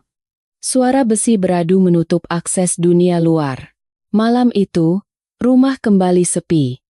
Tapi kali ini, sepinya berbeda. Bukan sepi yang mencekam, tapi sepi yang damai. Udara terasa lebih ringan.